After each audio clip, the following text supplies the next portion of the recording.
R7C2L in action, connected and organized.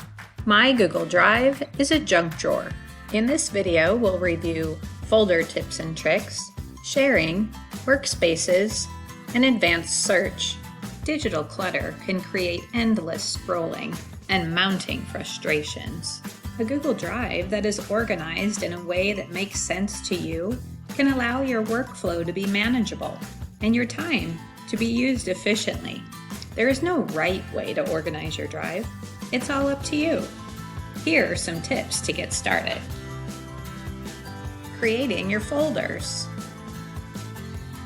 Start by thinking of a few broad categories that encompass your educational role. Do subject areas make sense for you? Or maybe course names? Once you've decided on your categories, these can become your folder names. Google Drive will alphabetize these folders automatically. While that might work for you, you may also have a need for certain folders, maybe those that you use more often, to be at the top of your list. Consider using a numbering system, special characters or emojis to add visual cues for yourself. This will also allow you to reorder your folders. Special characters like a hashtag or a vertical line will be first in the list, then emojis at the front of the title, then numbers. Emojis can also be added at the end of that title just for visual representation.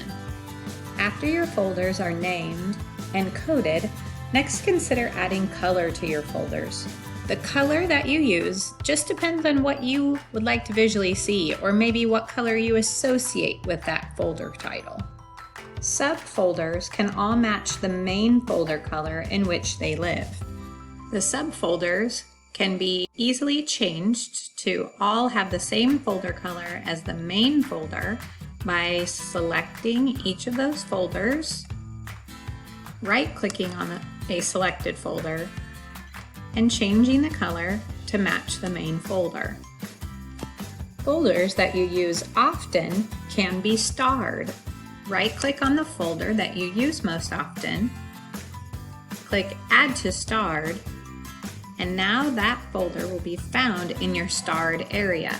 This will now be accessible with fewer clicks of the mouse than searching through all of your subfolders.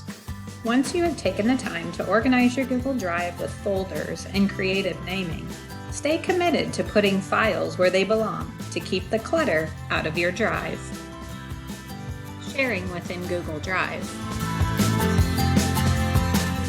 Sharing in the Google Drive is what makes this space a wonderful collaborative tool. The Shared With Me area of Google Drive can feel a lot like that closet at home that you have to carefully open the door or everything will come pouring out on top of you. Folders and files that have been shared with you can be easily added to your Google Drive in areas that fit your organization system. Simply right-click on that folder or file and choose Add Shortcut to Drive.